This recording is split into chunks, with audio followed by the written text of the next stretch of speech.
listening to the Philanthropisms podcast with Rodri Davis.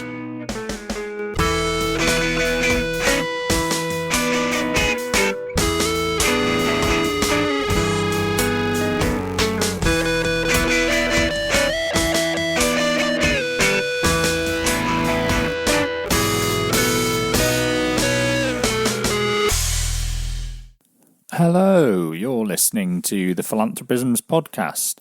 This is the podcast where we try to put philanthropy in context. I'm your host, Rodri Davis, and this is the last of our episodes before I take a well-earned summer break, coming out relatively shortly after the previous episode because I couldn't fit it into the normal schedule, so this one's out only a week later, but obviously you've got plenty of time to catch up over the summer. And this one is another conversation and a really fascinating one. So I sat down a few weeks ago and spoke to Liv Egholm and Pia Gerber. So Liv is an associate professor in the Department of Business, Humanities and Law at Copenhagen Business School. And Pia is the director of the Freudenberg Stiftung, or the Freudenberg Foundation in Germany. And both of them are going to be appearing in September, so later on this year, at the European Research Network on Philanthropy conference, ERNOP, in Heidelberg, talking about some of the same issues that I sat down to discuss with them. So it was a conversation really about philanthropy and its relationship to democracy, particularly from a European point of view, which I thought was really interesting because there's obviously been a lot of debate about these questions from an American perspective over recent years, and I've had some great guests on the podcast to discuss these very issues, but it was great to have an opportunity to talk about them more from that perspective of Europe and kind of how these issues are playing out in Europe. And so Pia and Liv and I talked about a lot of things. So we discussed, that kind of central question of what the role of philanthropy within a democratic society is and what it is that differentiates it from either state or market provision, and also what it is that gives it legitimacy. We also talked about that classic big question: is philanthropy sort of inherently anti-democratic if we're talking about giving people who have assets and wealth the opportunity to bypass the electoral system? Or is it actually something that strengthens democracy because it rebalances the tyranny of the majority and it offers people a means of kind of engagement and participation?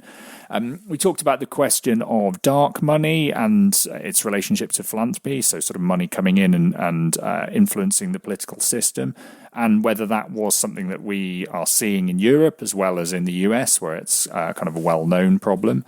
Talked a bit about how government attitudes towards civil society and philanthropy kind of vary across Europe and what implications that has for democracy.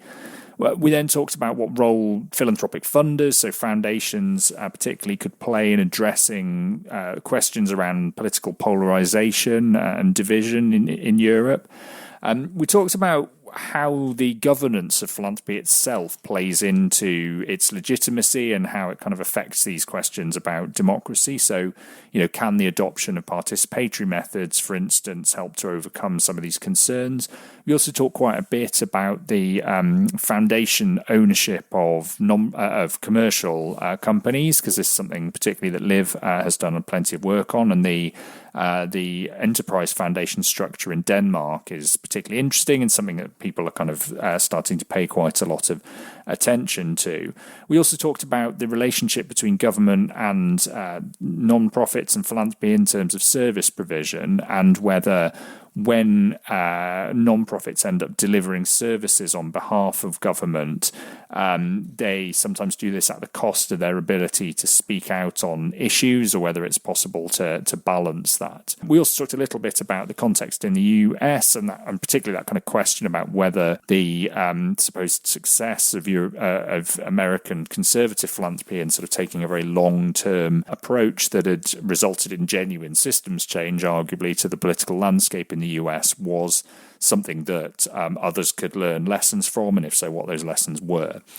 So without further ado, let's go into the conversation. It's a really interesting one. I think there's a lot of content and depth in there. I will be back at the end for the usual bit of housekeeping.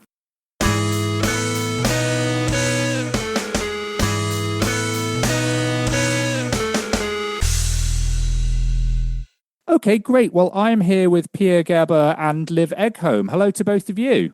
Hi.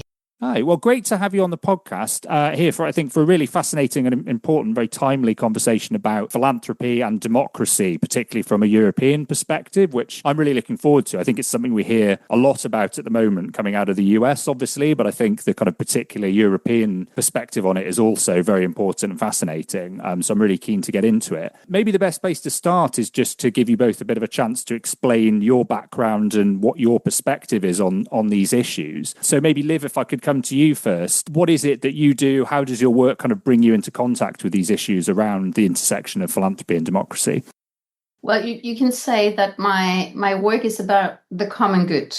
So that means I'm looking at who is part of the common, who is excluded from being common, all of us, thinking about, who we consider to be part of an us. And then also, what do we actually think is the good of society? What should we strive for? And the common good, it changed over time. So I've been studying it since the constitution in Denmark, which is in 1849 and forward. To get into that, I've been looking at foundation and philanthropy. So because inherent in what they're doing, they have to cater for the common good. So I was interested in, so what part do they play in defining or shaping who is part of the common, and how do we think about the good? And that I've been studying over time, especially looking at, in Denmark, we have this construction about a lot of foundation-owned businesses. So they have their own money and they can decide more easily themselves. So I've been focusing especially on them from the constitution until today, and trying to trace what kind of effect they had and still have, and maybe will have in the future, on defining the common good in society. Great. Oh, that's brilliant. Thank you. And Pia, coming to you, you work obviously sort of within a foundation, a funding organization within Germany. So how does that kind of inform your thinking about the role that foundations and philanthropy play within the context of a democracy? Starting with the Freudenberg Foundation, I felt that foundation can play a strong role in shaping our ideas of how we can solve problems, such as the integration of migrants in schools and society, and to create a culture where migrants and refugees and people with different cultural backgrounds can find their way and develop their potential. And coming from a foundation which started in the 80s, where the children of the so-called guest workers in Germany struggled so much to make their way through German schools, and struggled so much with the growing right-wing extremism and the xenophobia in Germany, it was a core role of the foundation to strengthen social inclusion on the one hand, and to strengthen democratic culture. And I think in general, foundation can shape role models and create, in niches of innovation, micro models for greater solutions. Yeah, absolutely. And is that to you? I'm just, because one of the questions, I guess, that goes across all of this is, in the context of a democracy, what is the argument for the legitimacy of allowing people or institutions that have kind of independent resources and wealth to exist and to make choices themselves about what constitutes the public good? And is it for you that idea that they are able to do things differently and to kind of drive innovation and social change that's most important? When we look, for instance, at the post-socialistic society in the former GDR, then you can say it can be a strong role for especially Western foundations to create alternatives for the young people growing up there. When both states came together again after the political reunification in 1991, it was a core role of the Freudenberg Foundation to create alternatives for young people, because what they experience was an economic situation and a dequalification of their parents, and a lack of orientation. And in this situation, a lot of right-wing extremists went to the eastern part of Germany, and they tried to create so-called nationally freed zones. And our role was to create alternatives, to create NGOs, to strengthen civil society, to build up civil society in order to have for the young people strong choices, that they don't have only one alternative. And I think the point of legitimacy is every foundation is, you can say, idiosyncratic will of a kind of a bunch of wealthy people, but they have to be transparent. They have to be open about their values. They have to be open about their strategy, about the sources of their income, and then they can have to prove if they can solve the problem. If they can't solve, they are the part of the bad side of bonding social capital, but they can bring in bridging the social capital and really play a role in creating alternatives, in strengthening democratic values, in showing role models, in be it persons, be it a model project. So they have to prove it. And if they can't, say, shouldn't be given light on. They shouldn't be seen as good players. Absolutely. And Liv, on that question of the sort of positive case for why philanthropy is not only perhaps legitimate within a democracy, but actively strengthens a democracy, what would you say is the kind of strongest case for that idea?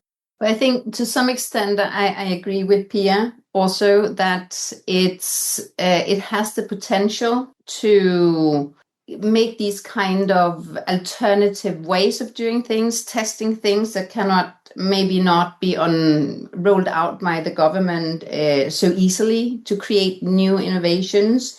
And of course they are idiocratic, right? But I don't see, some people have a tendency to see either philanthropy is just good or they use it to brand their goods or something else, like utilitaristic or altruistic. But I don't see it like that. It's a mixture, and we should avoid to insist on it being either or. Then we don't understand what is actually happening. So I think, the possibility to have maybe also closer contact to new ideas, bubbles that is coming up. Okay, let's go and try that. Let's see if it can fly. And I don't think if it doesn't fly, it's not because, it's on the bad side, but sometimes it was not the right solution. But there's also a problem, or has been at least in Denmark, a problem that philanthropy was granting money to projects. So project was coming, project, and then another project, and then another project, even if the first one worked. So there was the need to show that this was a new project, something new to test. And in some kind of way, you can say that goes again, some of what I can see as a quality of philanthropy, because they are in it for the long haul, right? So they are some for decades and some for centuries. So they're in it for a very, very long time, and they can be patient. But there has been a tendency to have all these kind of projects and granting money to changing project instead of staying with it. I think there is an acknowledgement, and maybe Pia can agree with me on that philanthropy has become more aware of the importance of staying with the trouble and see, okay, then maybe we need 10 years, maybe 15 years, not just 3 years, and then another project.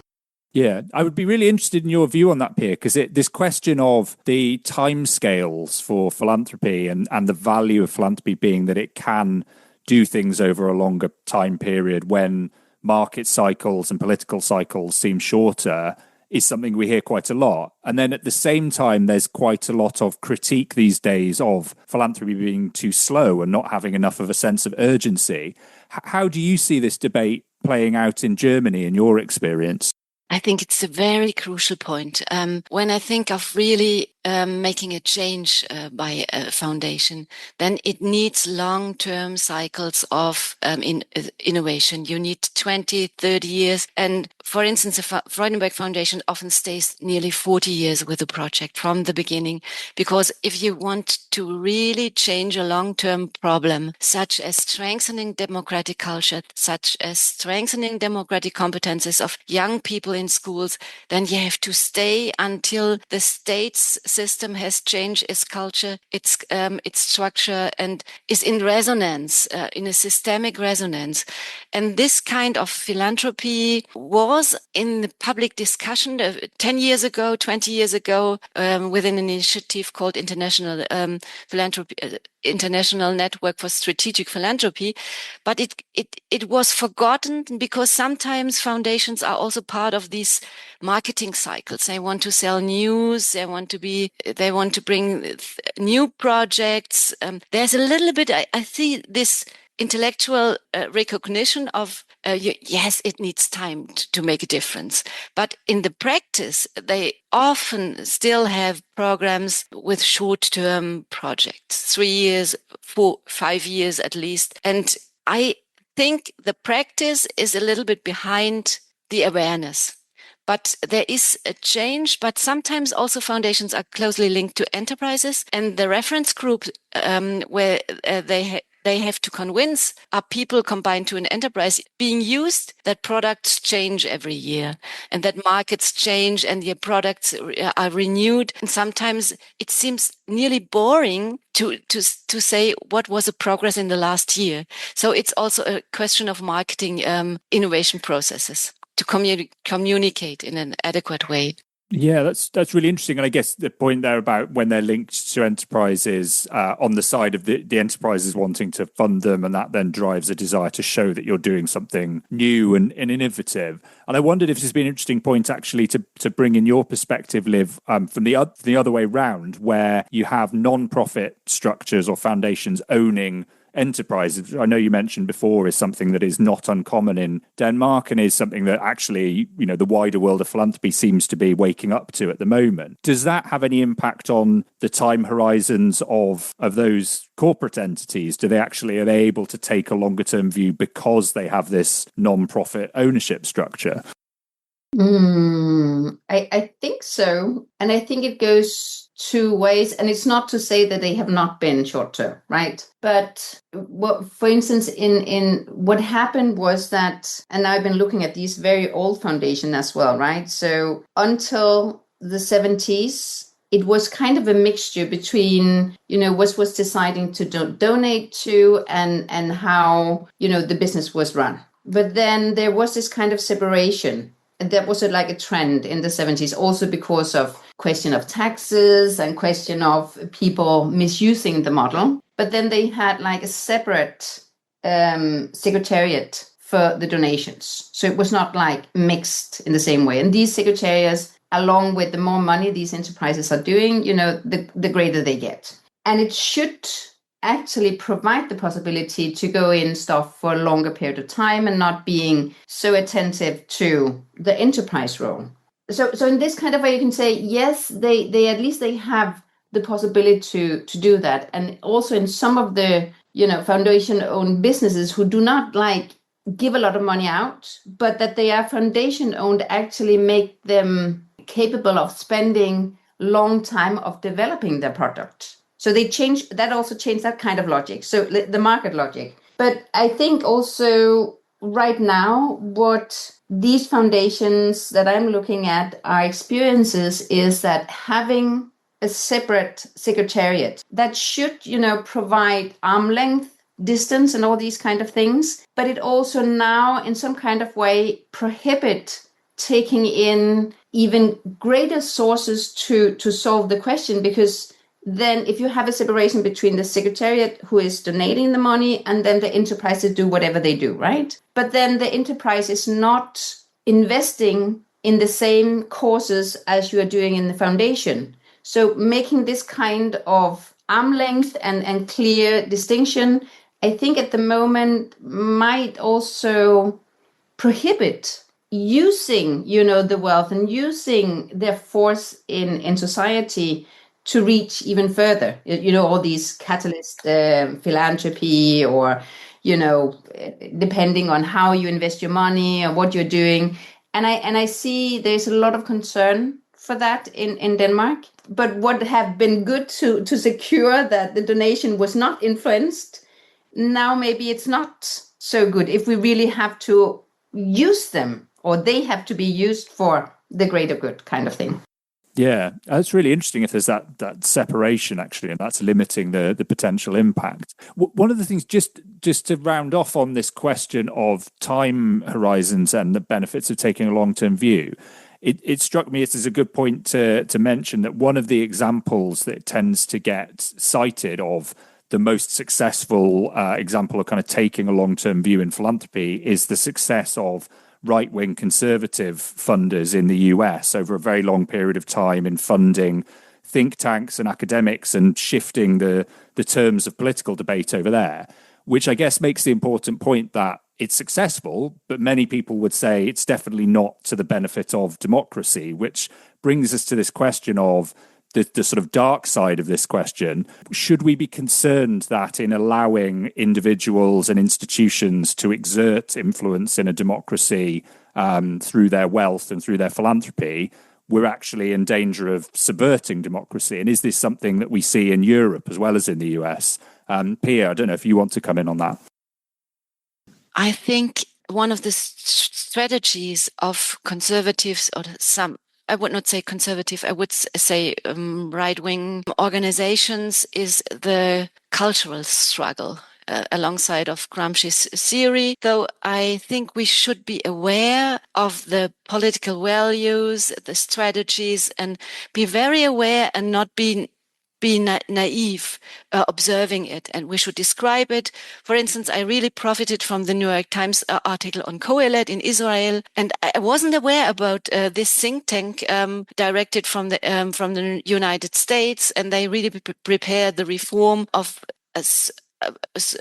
destroying the democratic institution in Israel. And I think it shows us that if you want really to make a change, you have to be very strategic, very transparent, and very long-term committed to your goal, because we cannot blame the right wings for being so strategic. It's their organized will, their organized capacity, but it shows us that if we want to strengthen democracy, we have to be aware what we do. And I often think in the last days of Jane Baldwin's article on In Search of a Majority, there he shows if we allow moral vacuums to be there, then we risk that extremist groups cover the middle and bring their values in. And that's why I'm convinced for the time being that we have to be very clear what's going on for the time being. I just started to read a book, Hospicing Modernity, where we have to say, okay, some promises we gave as modern philanthropic foundation, everything will become better. We won't lose wealth and social cohesion. We weren't aware in the right way about the dangers of it. We were not strategic enough to really cope with the dangers we are facing now. We cannot blame the others for being very strategic. They just fulfill their role. And I think it's a question of a political framework, what is allowed in kind of influence. Because if I look at our foundations, we are also dependent of the resonance of city administrations to make our small scale projects broader. So we are very dependent on what is going on, for instance, in a city in the eastern part of Germany, or in a rural part of Germany, where there's a majority of AfD in Germany. Now we cannot say, what do we there? We want to have a combination of a city administration to combine it with what we do as a foundation. And there we have to be aware that we have to go back to a kind of autonomy and to leave the embedded autonomy track, because we have to fight for our values and for our target groups. so I think we have to be very strategic, and we need more alliances, real alliances between foundations, because that's also a kind of, I would ask you, Liv, but I really see that a lot of people in the foundations, leading foundations, say cooperation is so important. But in fact, it's very seldom that we have an operating cooperation changing a special problem together, because the ideology or the wish to be seen as a single foundation is greater than the wish to achieve a common goal. I don't know if perhaps it's not right, Liv. I would be keen to know what you think about it. Yeah, I'd be really interested in your perspective on that, Liv. And just to throw in as well, I guess this question feels like it's very pertinent to what you were saying about earlier on about defining the common good, because actually what's at stake is who gets to decide that. Is it a purely majoritarian thing, and if in a democracy the majority decides, one vision of the common good, to what extent are we allowed through philanthropy and through civil society to present alternatives, and in what way do we do that? And when we are doing it, as Pia asks there, can we genuinely work together, or is there something about philanthropy that actually keeps forcing people to do things in isolation? Yeah, I think that is a valid point. And as with Pia, I will also emphasize it's not a question about being conservative, because a lot of these foundations are conservative. So I think your question, goes for the right wing. And as Pia also said, well, they are part of democracy. They might also fight for what they think is the common good. But maybe what we can pay attention to is how they narrow down who belongs to the common, instead of, opening it up. That's a way to look at it. Because, of course, philanthropy, like in Denmark, after the constitution, you couldn't vote if you earned money to the state.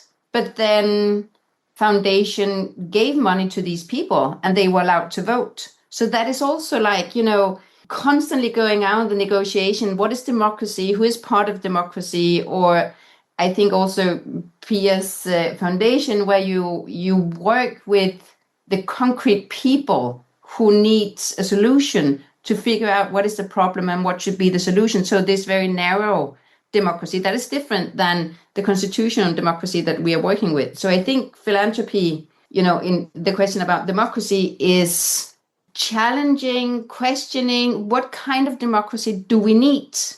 And it's not to say it's very good that we are narrowing down who is part of the common, but I think, they have been super strategic. And in the US, actually, they have a right-wing majority at the moment. And that have been lost on the more left side of the democratic spectrum, thinking we are the good ones. We are in it for the good, we are in it for democracy, so why shouldn't people just follow along? And then I think Pia is right to emphasize the question about the legitimacy. And I think legitimacy is also, as Pia was pointing at, is also this legislative framework. So what is set up as possible in societies. But then there is also, and this I think are you also pointing at, the legitimacy by the population. So what I can see is also every time that a foundation is doing stuff, you will immediately have a reaction. If it's transparent, if it's visible, you will have a reaction from the population questioning, is this really just in it for their own benefit? We have, some very, very large foundations that is at the moment earning a lot of money. Are they allowed to decide in what direction society should go? Who is part of the common and what is definitely the good? So we have a lot of questions about this. And I think that is part of democracy, discussing that. And of course, it's a lot of money. And they are political actors, the foundations, and we should be aware of that, and we should treat them as such. I think that is also important. And that is also where the transparency comes in. And answering Pia's question about, can they really collaborate? So I think there is a movement now. And this might be because right now we feel that the societal problems, they are so complex and so unsolvable that, a foundation cannot do it by themselves. And of course, there are different type of foundation.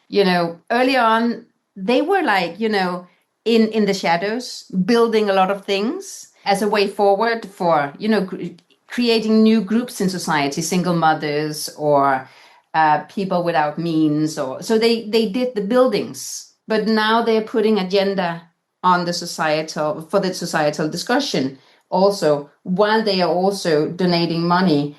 They talk a lot about it, much more, at least in Denmark, creating these alliances. But these alliances is not just with other foundations. It's with civil society organization, other civil society organizations, NGOs, sometimes even some kind of enterprises or market-based businesses, and of course also linking up to the government to change something. And we just had this interesting, you can call it alliances, about Home for All. So it was about creating, get rid of homelessness, which seemed totally impossible, right? It's like, a fantasy. But the foundation have given money for a kind of a backbone secretariat to exist, and they have kept on.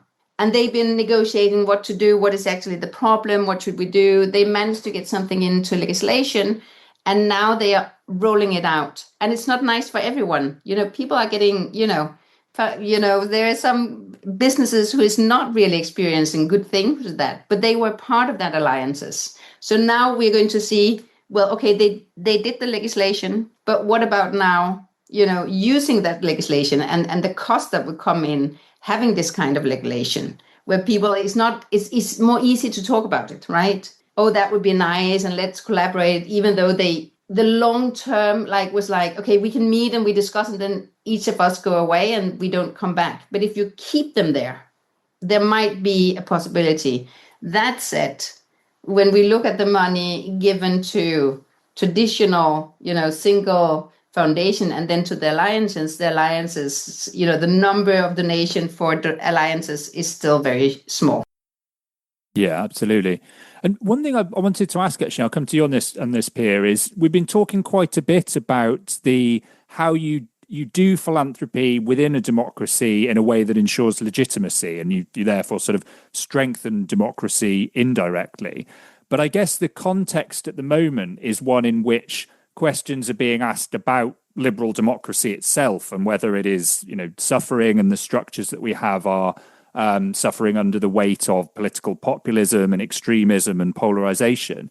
So there's a question about, I guess, what philanthropy can do more directly to address those kinds of issues. What, in your experience, can philanthropy do if the concern is not just to operate well within a democracy, but to address some of the failings or weaknesses of current democracy itself? What we saw from interviews with young people in the United States as well as in Germany is that they really see democracy sometimes as inefficient. They have really critiques about the efficiency of institutions, and especially the male ones have a tendency to the authoritarian ways of ruling more effective, not as a choice, but as an observation of efficiency. And that's a thing that we have to be aware of the critiques of efficiency of democratic institution, and not to say we want to strengthen democracy as it is, but we want to look at the problems and to create better solutions and to let critiques in, and not to just to emphasize in a naive way or to create narratives in a naive way. But on the other side, I think our role is also to strengthen hope, because cultural pessimism is so dangerous, and it's always cultural pessimism and cynicism. It's the cultural base for destructive values and destructive movements. So I always feel that we have to be aware also about the role that special leadership persons can play. I often see if there are good community leaders, and we can strengthen them with a good methodology. So then it makes a difference. But perhaps Liv can come in. I'm just thinking and not answering organized. So I'm just thinking I need another moment. Yeah, of course. And Liv, I'd love to come to you and to throw in, I mean, I'd love to pick up on that and also to add in the additional dimension.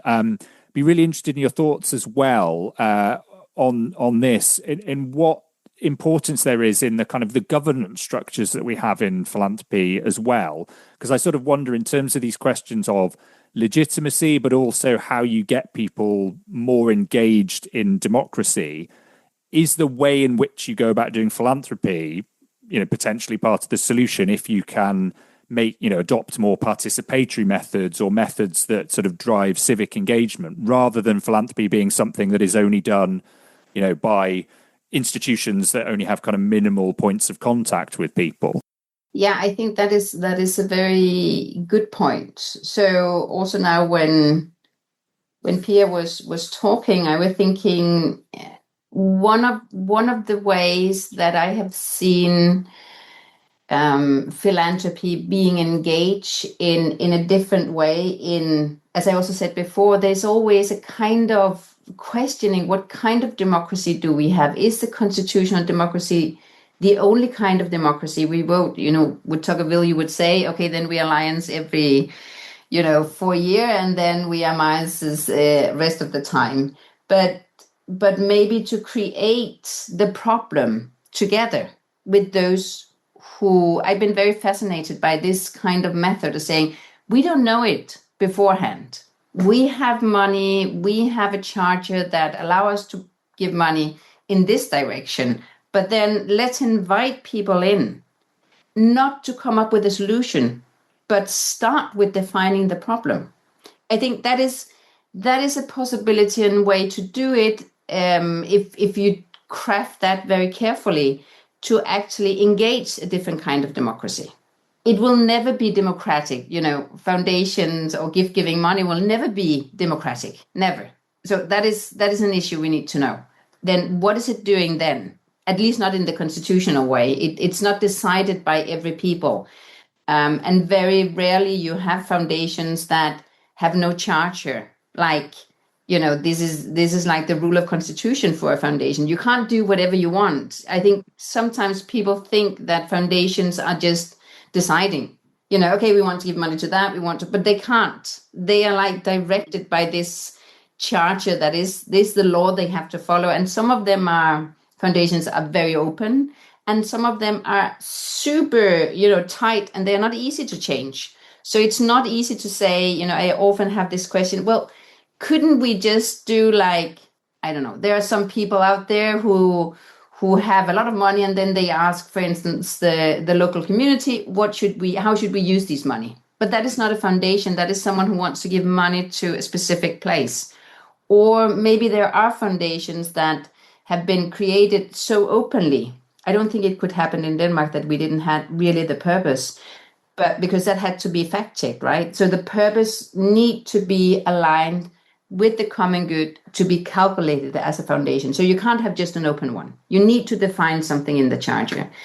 And so we can't vote, in order to decide where the money is going. So there's other means to push for that. And of course, there is the problem of the dark side. Like, I see philanthropy as part of civil society. And civil society are also dark. It's not just rosy and all for, the way we might think about democracy and society and the common good. There's a lot of also groups that are uniting and have values that goes against what maybe we would think would be the good thing. And that is part of it. But it's not just take easy on it, because I think with the money that comes with that, just as you said before, and a strategic thinking, it can actually erode, the opening of who are part of the common. And I think that is instead of deciding what is good and what is bad, I think, if we are narrowing down who is part of our common, that's a problem. It's, we need to open it up, and instead of saying, okay, this is right, even if left wing would also narrow down, but that's still a problem, right? So it's more to say, how do we evaluate the good and the bad in relation to democracy? It's kind of widening who is part of the common and who we should take care of. And this I think is one of the most crucial questions here, and it's fascinating, is this question of pluralism within civil society and philanthropy. And as you say, actually you've got to accept that the price for the benefits within a democracy of the kinds of philanthropy and civil society that you agree with and you like is that there will be probably exactly the same on the other side of issues in the political spectrum. And it feels as though for a long time people have recognized that bargain and been willing to accept it. But maybe more recently it's been challenged and people don't seem as willing as politics has become more divided and there's more polarization to accept that the other side has a right to exist as well. So when it comes to philanthropy, should we get back to the idea that actually we need to take a very pluralistic view? And then I guess my question would be, are there still limits to that? And are they only defined by law? So would it be the point at which somebody tips over from a view you object to something that breaks the law? Or are there things that we might want to say are not legitimate or acceptable within civil society, even if they haven't broken any laws? And if so, I guess who gets to define that? Pia, I'd be really interested in your view on whether there are limits to what we should be comfortable allowing in civil society. What I would like to add first to the comment of Liv and you, Rodri, I think it's important for a foundation with clear issues such as strengthening democratic culture, that the governance structure itself reflects it. And for us, our board of trustees, for instance, which is responsible for feedback for the whole program, it covers all kind of different worldviews, I would say, from different political spectrums. So, and what for us is very important is the role of science. We know the limits of evidence base, but it's necessary, the freedom of science in our fields and the evidence we get from it. When we get in touch with a problem at one place, we must be sure, is it a structural problem? Is it symptomatic, or is it only at this place? We need all these evidence, because if you just involve target groups, then you have a limitation, because from research we know target groups, they don't foresee the future. They just are aware about the present. So we need people looking in the future, seeing the trends, seeing the political changes. So for us as a foundation, the basis of really science is very important, and also the freedom of art, because what we learned when it comes to perspectives and discussions about positions, people are nearly often in these, polarized times, are struggling, are taking polarizing positions. But when it comes to emotions, then they are together. Though we try also with the transmission of art and to bring people in situations where they feel themselves and where they speak. For instance, it's a format called Freedom Talks. It's an run by artists, and it's a form of debate where people get in connection with their emotions. And what I strongly felt, even if we talk about Gaza and Israel, people can talk about their emotions and they perceive each other as human beings. And if that is possible, then you can start to discuss about the future of the society.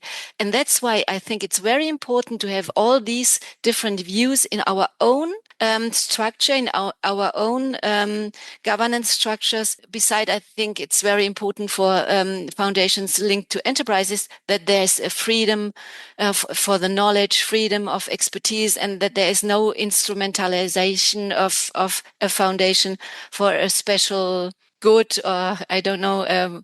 So I think we can do something in our own way of structuring our foundations.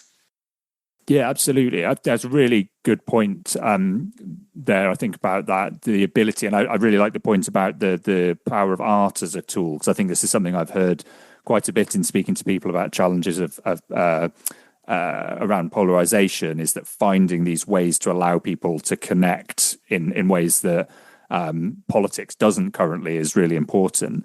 The other thing that I wanted to ask, because I'm aware that we're sort of coming up towards the hour, is we talked a lot, obviously, about the role of foundations and philanthropy within a democracy in terms of what foundations themselves do and also work that can be directed at democracy itself. I suppose the other side is that there is a relationship between governments or the state and philanthropy that is more about where there are opportunities for partnership. So often foundations or non-profits might be doing or funding work that is also of interest to government. So sometimes the government funds it, or in other cases, it will kind of provide a contractual relationship. I wondered what your perspective is on that, and also what some of the risks are with that, because again, in the context of democracy, where there are governments about whom there are democratic concerns or concerns about authoritarianism, is there a challenge if foundations and non-profits choose to work with them in order to deliver the outcomes they want to see, but are aware that if they do so, they might become part of the problem or legitimize that government? Is this something that we see in Europe as well? Liv, I don't know if you have thoughts on that. I can have some thoughts. Yes, might be the best one to be like, with her hands on specific that. But can I also say something about the question you were asking Pia before?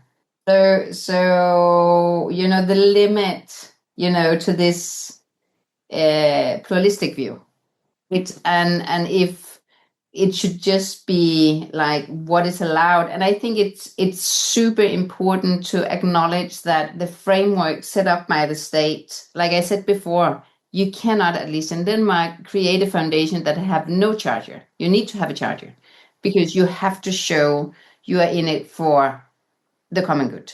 So I think it's very, very important about the legislation that is setting the framework. That's the first part of it, and I do agree with so that I think that is a part of limiting whatever could be there. And of course, this kind of legislation is constantly negotiated and changed over time, because we see stuff that is like, okay, that is not part of it. Hizb ut-Tahrir and is part of civil society, but they might not work against or for enlarging the common good, or other elements. The Hells Angels, they are also a civil society organization. So, all these kind of civil society organization that are very closed, they are still part of that. How are we going to handle that? Well, there are some legislative regulation that set up what they can and what they cannot do. Or the free schools in Denmark, can you be a school and then, go in a direction that is very much radical, or, how to handle that. So I think that is negotiated all the time and should be. And it's also happening in the public, like if there is this kind of possibility.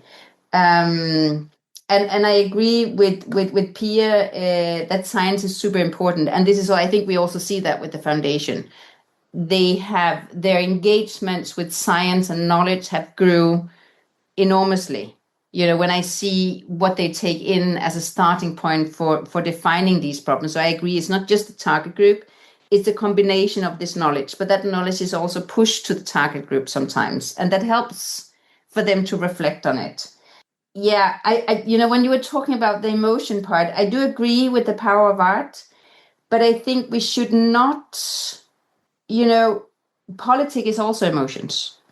And I think the polarization we see is also a reaction to emotions. And then maybe, making something art could maybe be a way to bridge these emotions. It's not like it's separated at all from the politic. It is a kind of resonance with specific form of emotion that might need to be set into a different tone or listen to a different tone. Coming back to the question about, the partnership with government. And of course, we could say, yeah, it's so easily to be co-opted, right? This is the problem of all civil society organizations. And I think also what we have seen is, turn to become like welfare providers. There's a lot of that in civil society. And in that kind of way, the critique is that in this kind of way, we're just providers, but we are not voicing the critique. And I've been thinking a lot about, and I don't have an answer to that, but sometimes I think that welfare provision is a critique in itself. It can, of course, be co-opted, and I think it's a delicate balance. Are you taken over when you participate in, a state structure that you don't believe in, but you make sure that there is some kind of provision for people? Or is it actually a form of critique that you do that? So I'm not, I won't say either or. That is the terrible thing, with researchers. We never want to say it's this or it's that, but, it can be both. But I think, of course, it is a problem to be co-opted. But there's also the possibility of having or creating or, critiquing something in a different format than we used to. You're not just listening, just not shouting, but in a different way by doing stuff. Yeah, I think that's a really useful way of framing it. And Pia, I'd love to come to you on this question now and just see, what's your perspective on this question of whether in choosing to work with government in various different ways, there are challenges, as Liv said, with either becoming sort of co-opted or kind of losing sight of your values or legitimizing governments or regimes that might be seen as problematic. As a foundation which always wanted to act in cooperation with the public authorities in order to change the learning culture and thinking about new solutions, we really see a very problematic situation coming, not only in Germany and not only in countries where, like in Italy or Hungary. The situation is that the public spending will be reduced enormously in the fields in which we are active, such as integration. It's no longer a political priority. Democratic culture, yes, okay, important, but we can reduce what was our achievement in the past, that there's a public program to strengthen civil society in order to promote democracy. And that's the civil society part of sheltering or of protecting the constitution. But now we will see a huge reduction of public spending on these issues, on art, on the free art. Perhaps the theaters will still be there. And in these situations, we will come in a very difficult situation to decide we cannot afford to really fill the holes. For us, we are now in a strategic process due to this change in order to say, what can we save and what can we develop? Because we cannot save our whole network, to be honest. We give 80% of our income to the field, but that will not change. But we have to decide what are the catalyst strategies. Where do we have to say goodbye to our partners, which is really hard. And that's the crucial problem, is not resonance and not it's a shift of priorities with regard to militarization, with regard to our public views on migration and integration. Yeah, absolutely. I think that's a really important point. It's certainly something we're seeing at the moment in the UK, and I think even more so in the US, where this debate about what role philanthropy can and should play as the government pulls back from a lot of areas is obviously a hugely important one. Where we're coming up on the hour, I just want to say thank you ever so much to both of you for finding the time to come on the podcast. It's been a really fascinating conversation. I've really thoroughly enjoyed it. I'll put links in the show notes to places where people can find more on the work that both of you do. And yeah, I certainly would be great to catch up at some point in the future and hear more about your thoughts on these issues. Thanks very much. Thank you so much. Thank you, Rodri and Liv. I enjoyed it too.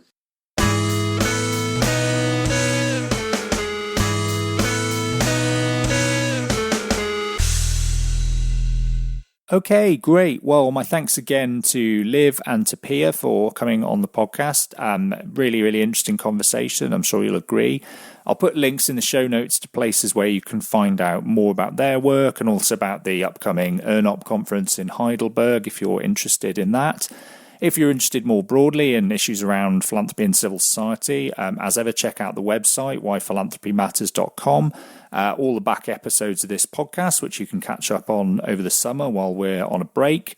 Similarly, loads of long read articles, sort of shorter guides, various updates, an archive of all of the newsletters. So if you're feeling bereft because your favourite philanthropy podcast is not being regularly updated for a few weeks, there's more than enough of things that vaguely involve me that you can be entertaining yourself with in the meantime.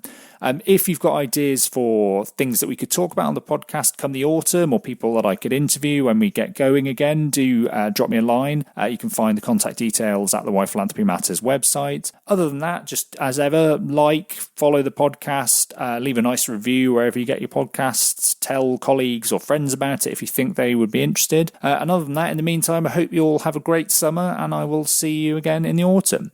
Bye!